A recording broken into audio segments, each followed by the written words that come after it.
Assalamualaikum warahmatullahi wabarakatuh.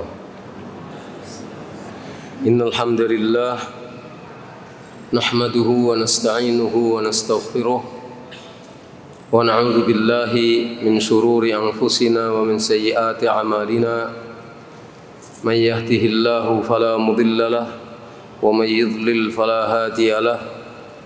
Asyhadu an la ilaha illallah wahdahu la syarika lahu wa asyhadu anna Muhammadan abduhu wa rasuluh.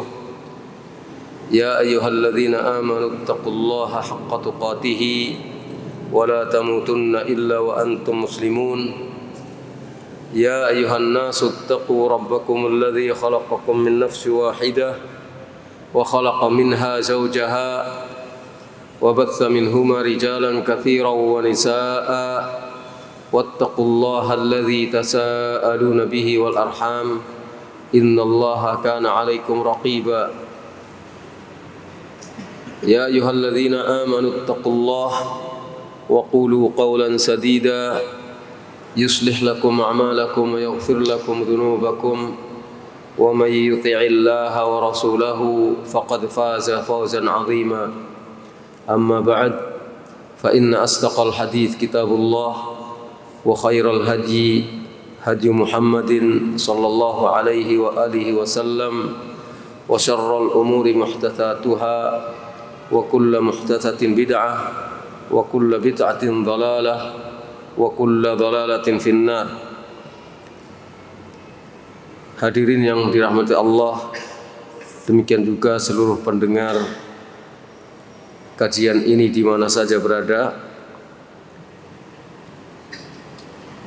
Alhamdulillah, pada kesempatan malam hari ini kita bisa lanjut membahas kajian Fathul Majid, syarah Kitab Tauhid.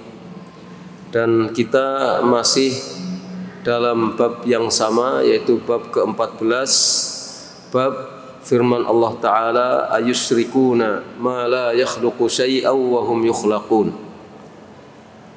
Apakah mereka mempersekutukan Allah dengan sesuatu yang tidak menciptakan apa-apa, sedangkan mereka itulah yang diciptakan. Kita akan lanjut pada pembahasan nas berikutnya dalam bab ini, yaitu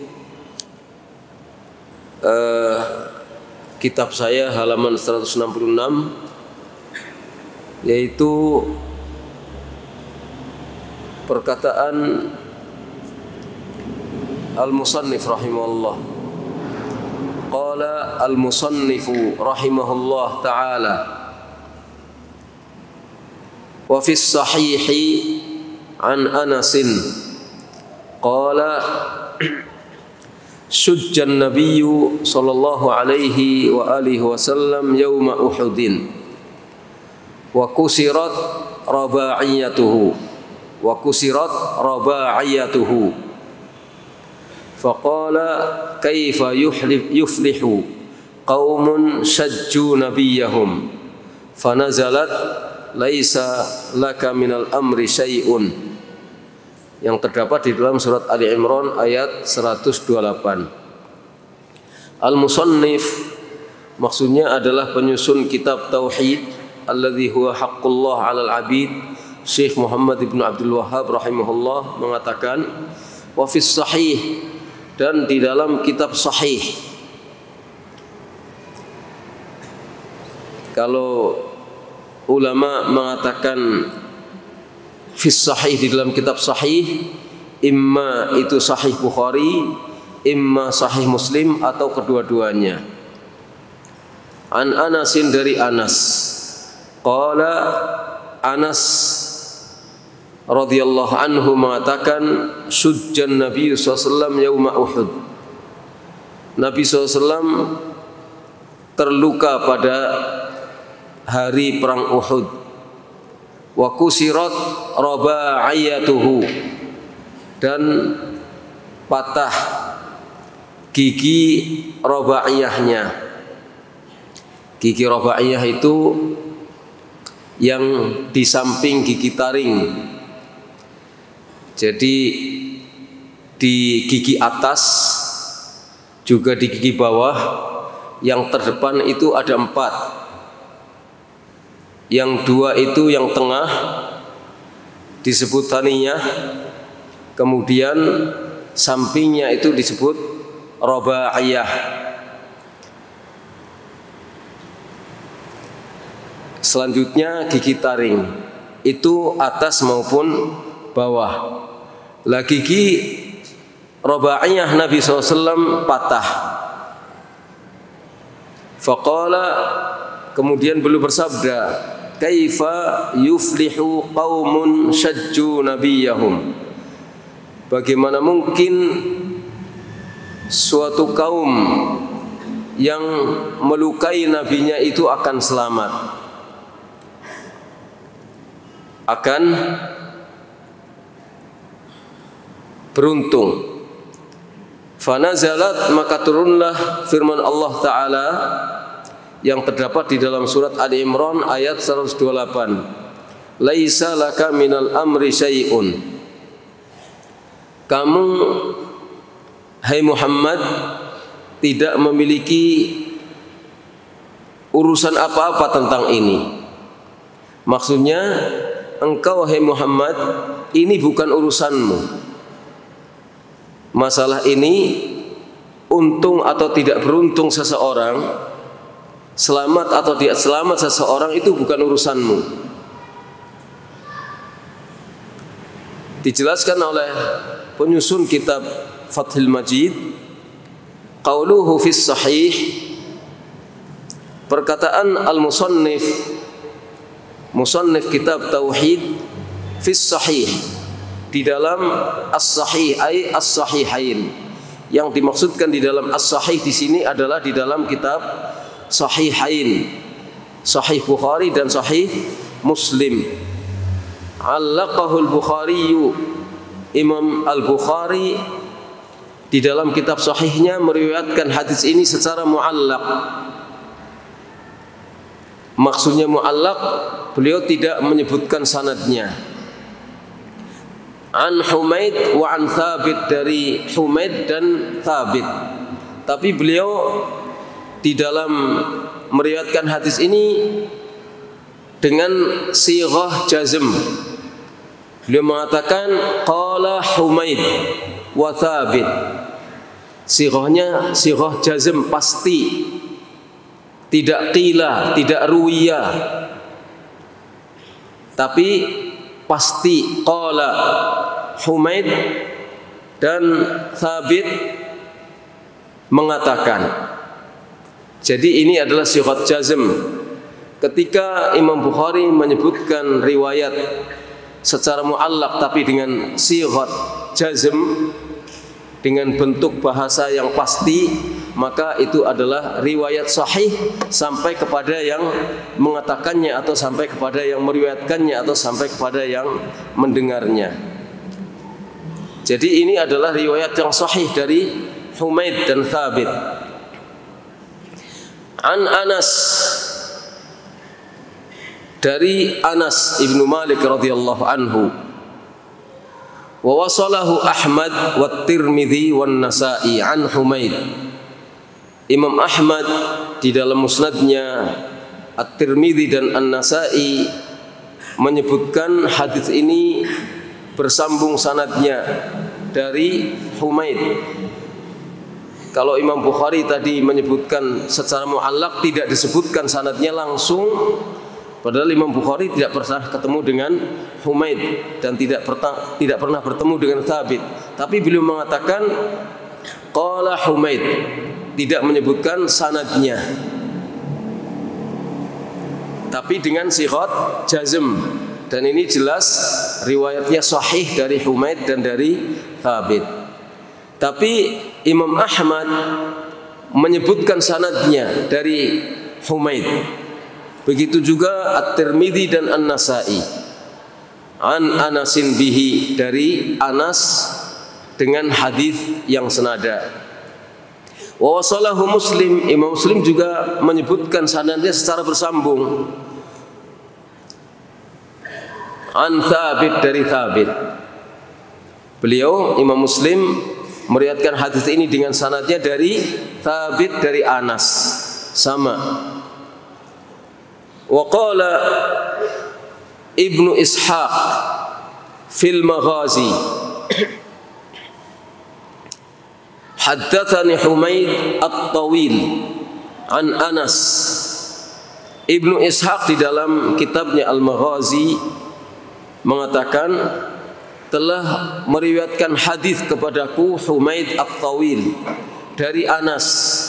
Qala, beliau Anas mengatakan kusirat Raba'iyatu an-Nabi SAW yauma Uhud.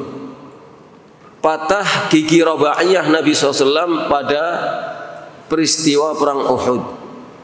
Wa syujja wajhuhu, wajahnya terluka.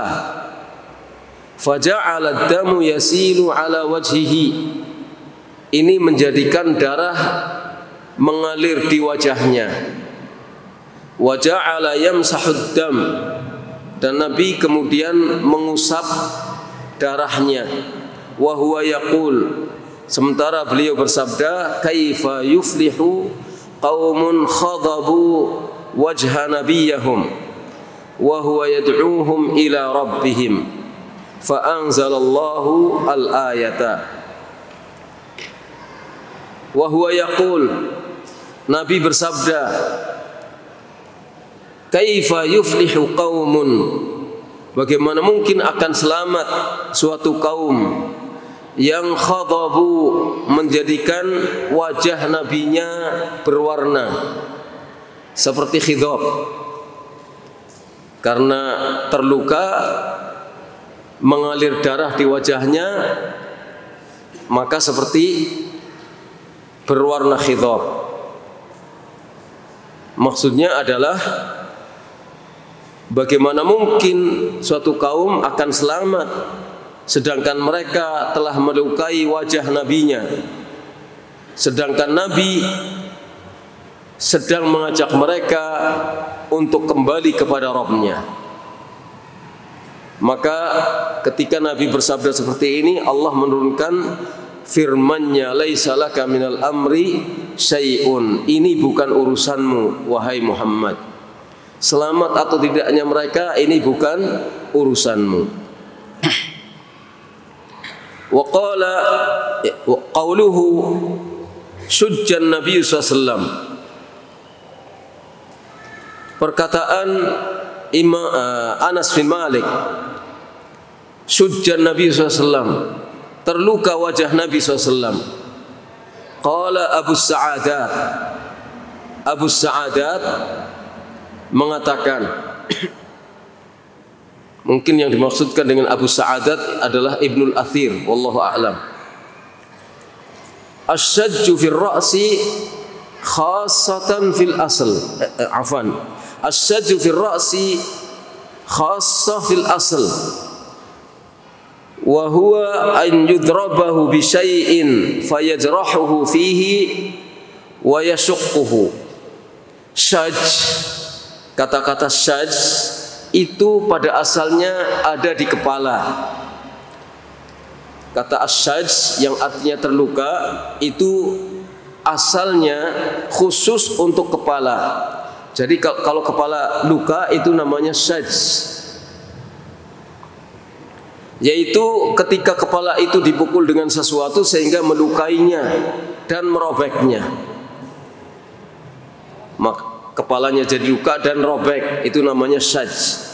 Tsumma stu'mila fi ghairihi fil a'dha.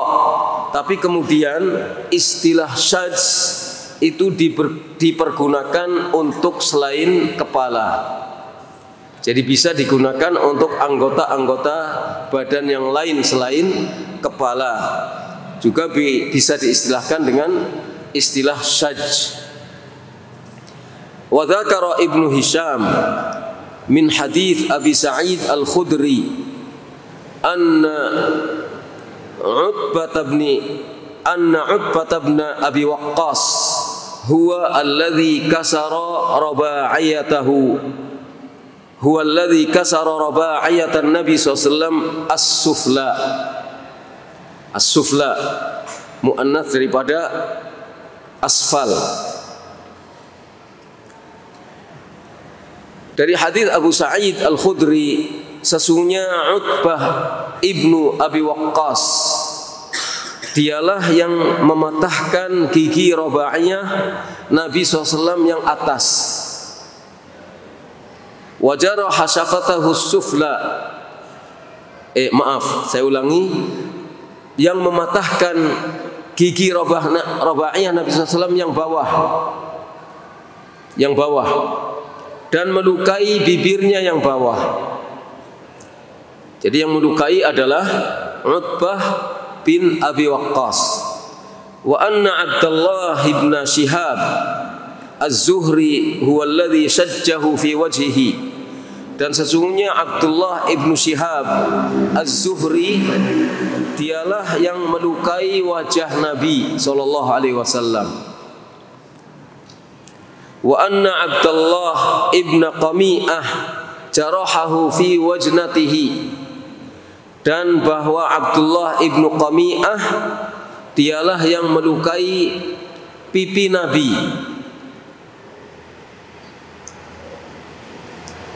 Pipi apa namanya itu? Pipi yang sini. Ya, pipi bukan sini, sini. Wajnah.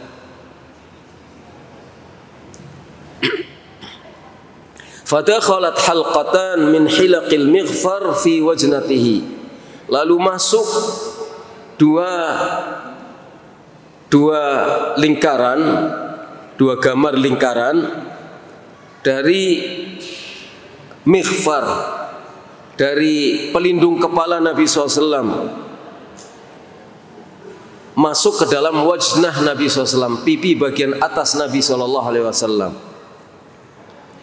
Jadi saking kerasnya pukulan musuh kena pelindung kepala Nabi SAW, ada sesuatu yang melesak di pipi Nabi SAW, ada sesuatu yang melukai pipi Nabi SAW. Ada dua, jadi membentuk satu lingkaran, dua lingkaran di pipi bagian atas Nabi SAW. Wa anna Malika ibn Sinan massa ad-dama min wajhi Rasulillah SAW wazdaradahu. Dan sesungguhnya Malik ibn Sinan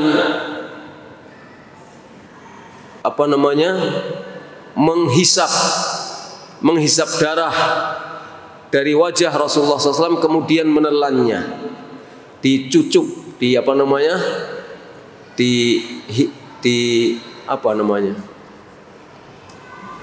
dihisap itu, dihisap darahnya dari pipi Nabi SAW, kemudian menelannya.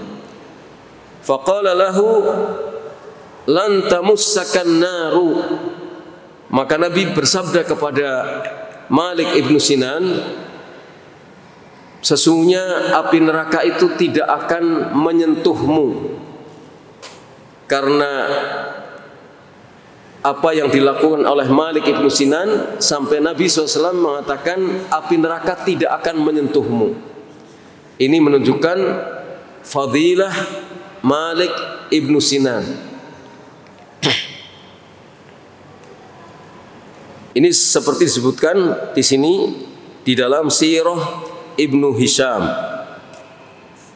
Qala al-Qurtubi, Imam Al-Qurtubi mengatakan war-rabaiyah bi fathir ra wa takhfifil ya, dengan di fathah ra-nya dan dengan diringankan bacaan ya-nya, ar-rabaiyah, ar-rabaiyah. Jadi bukan tasdid tapi takhfif, bukan rabaiyah tapi rabaiyah. Wa hiya kullu sinnin ba'da thaniyah, yaitu setiap gigi sesudah gigi tengah. Gigi tengah itu ada dua, atas ataupun bawah, sampingnya itu namanya rabaiyah. Ini rabaiyah, sampingnya lagi itu gigi taring. Qala An-Nawawi, Imam Nawawi rahimahullah mengatakan walil insani arba'u rabaiyat. Manusia itu punya 4 rabaiyah, atas bawah. Atas 2, bawah 2. Qala Al-Hafidh mengatakan wal murad annaha kusirat fadhahaba minha filqatun. Yang dimaksudkan bahwa gigi Nabi itu patah sehingga hilang sebagian atau sepotong dari gigi Nabi, roba'nyahnya. Walam tuqla' min asliha, bukan copot dari akarnya. Jadi giginya patah bukan copot dari akarnya, tapi memang patah, hilang sepotong dari gigi Nabi sallallahu alaihi wa alihi wasallam. Qala An-Nawawi, kemudian musannif Fathul Majid rahimahullah menukil perkataan Imam Nawawi. Wa fi hadza, di dalam hal ini terdapat penjelasan tentang wuqu'ul asqami wal ibtila'i bil anbiya'i salawatullah wa salamuhu alaihim liyanalu jazilal ajri wath thawab wa lita'rifa umamuhum ma asabahum wa ya'tassu bihim.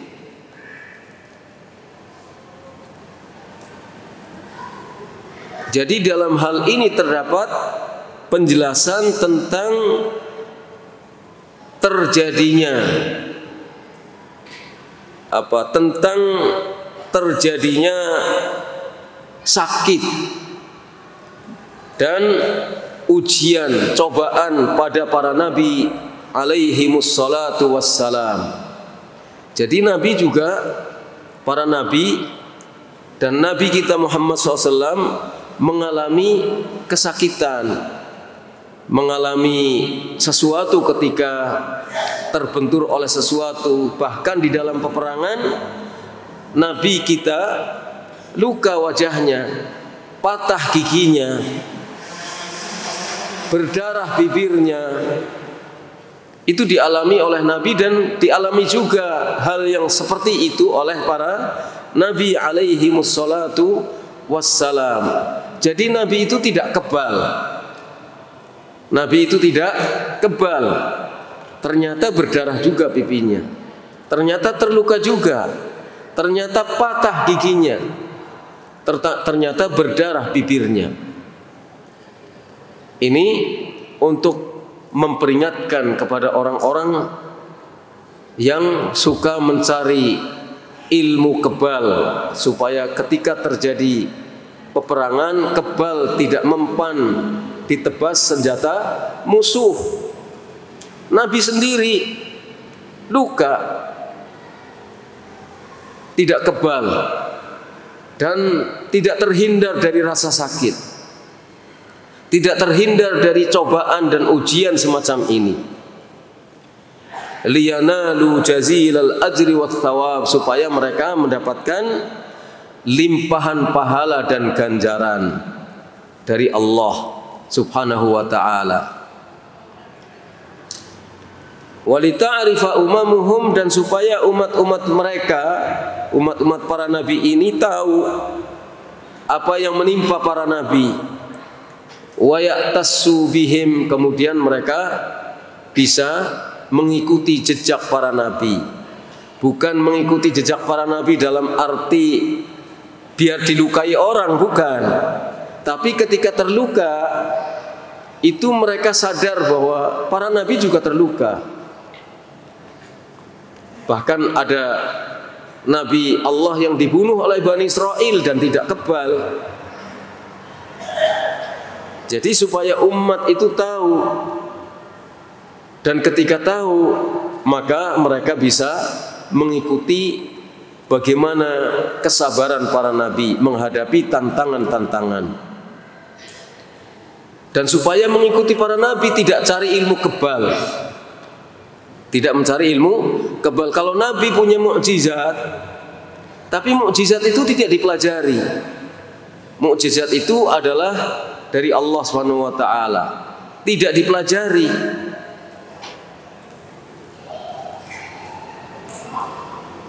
Nah, ini adalah pelajaran yang sangat penting bagi segenap kaum muslimin. di dalam peperangan, ketika terjadi musibah, nyawa melayang, dan dia ikhlas, benar-benar li'la kalimatillah, janjinya adalah sorga. Demikian juga ketika terluka, ada musibah, pasti akan ada pahala dari Allah SWT jika dia melakukannya ikhlas dan peperangannya atau tindakannya dilakukan karena Allah SWT, bukan untuk dunia. Qala al-qadhi wa liyu'lam annahum minal bashar tusibuhum mihanud dunya wa yatra'u ala ajsamihim ma yatra'u ala ajsamil bashar liyutayaqqan annahum makhluqun marbubun wala yuftatan bima zahara ala aydihim minal mu'jizat wa yulabbisu syaitanu min amrihim ma labbasahu ala nasara wa ghairihim. Intaha. Kata Al-Qadhi, dan supaya diketahui bahwa para manusia itu termasuk manusia juga, seperti manusia yang lain, dalam hal mengalami sakit, dalam hal mengalami ujian dan bencana. Bedanya mereka adalah manusia-manusia yang mendapatkan wahyu dari Allah untuk menyampaikan risalahnya kepada umat masing-masing. Tusibuhum mihanud dunya, mereka ditimpa oleh ujian-ujian dunia dan menimpa kepada jasad-jasad mereka seperti halnya menimpa kepada jasad-jasad manusia secara manusia-manusia yang lain pada umumnya. Jadi fisiknya juga mengalami atau mendapatkan apa yang dialami oleh fisik-fisik manusia pada umumnya. Karena Nabi adalah manusia, terdiri dari tulang, darah, dan daging, ada ruhnya. Bedanya mereka ditunjuk oleh Allah sebagai nabi atau sebagai rasul, mendapatkan wahyu untuk menyampaikan risalah Allah. Tapi kekuatan mereka seperti kekuatan manusia pada umumnya. Liyutayaqqan, supaya diyakini bahwa mereka adalah makhluk yang diciptakan Allah, marbubun, yang dimiliki oleh Allah SWT. Mereka bukan khaliq, bukan Tuhan, bukan Rabb, tapi mereka adalah hamba-hamba yang dimiliki oleh Allah. Terserah Allah mau berbuat apa kepada mereka, maka dialami oleh para nabi dan oleh para rasul. Wala yuftatan bima zahara ala aydihim minal mu'jizat, dan supaya orang tidak terfitnah dengan mukjizat yang dimiliki oleh para nabi. Maksudnya terfitnah supaya mereka tidak kemudian menganggap para nabi itu kedudukannya seperti Tuhan meskipun punya mukjizat. Tidak terfitnah akhirnya menganggap para nabi sekedudukan dengan Tuhan, lalu minta-minta kepada para nabi, minta keselamatan kepada para nabi, minta berkah kepada para nabi meskipun para nabi sudah meninggal dunia. Wa yulabbisus syaitan, dan setan mentalbis,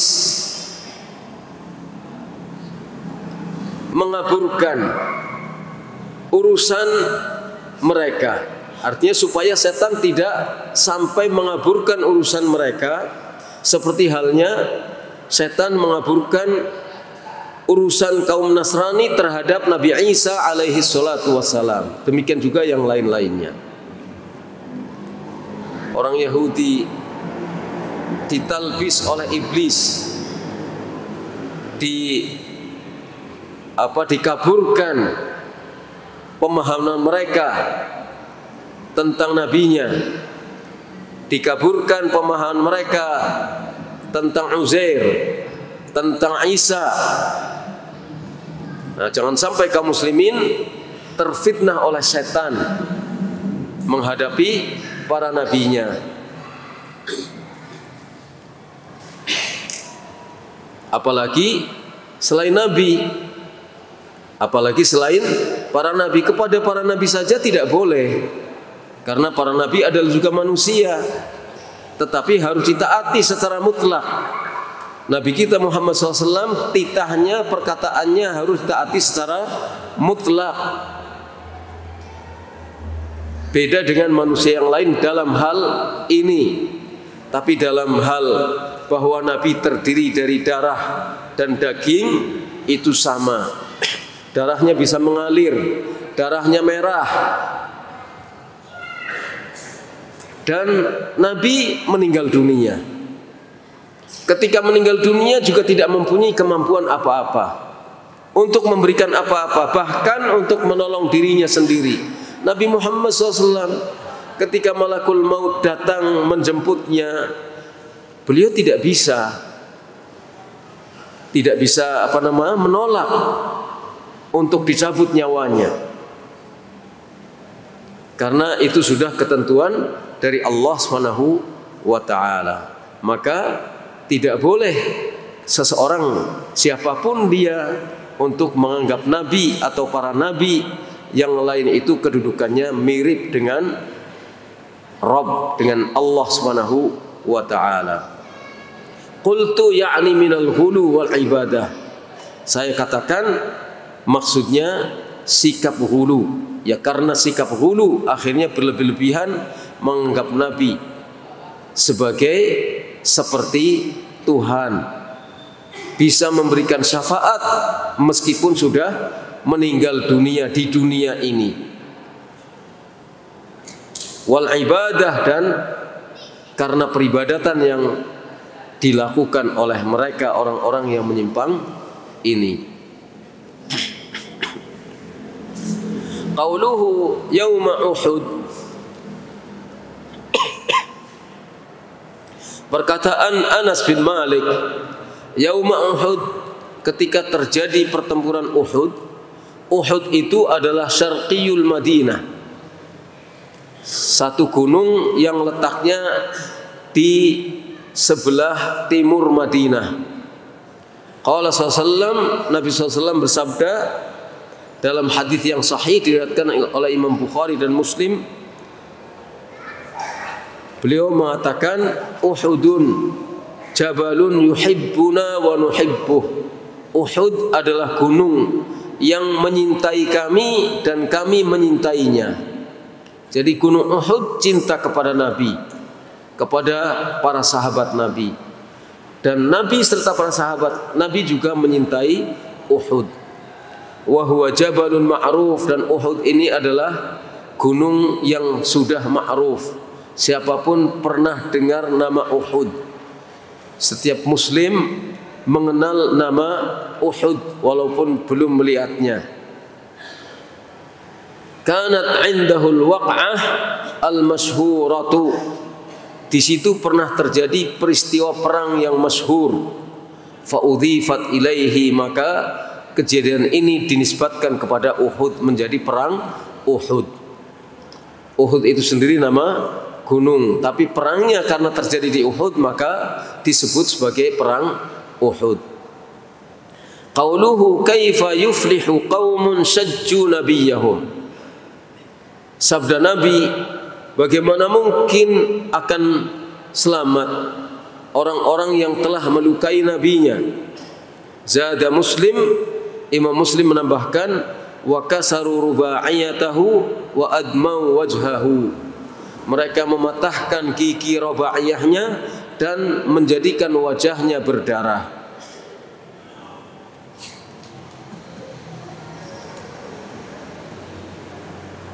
Qauluhu fa anzalallahu laisa laka minal amri syai'un. Qala Ibnu Atiyah ka'anna an-nabiyya sallallahu alaihi wasallam lahiqahu fi tilkal hal ya'sun min falahi kuffari Quraisy.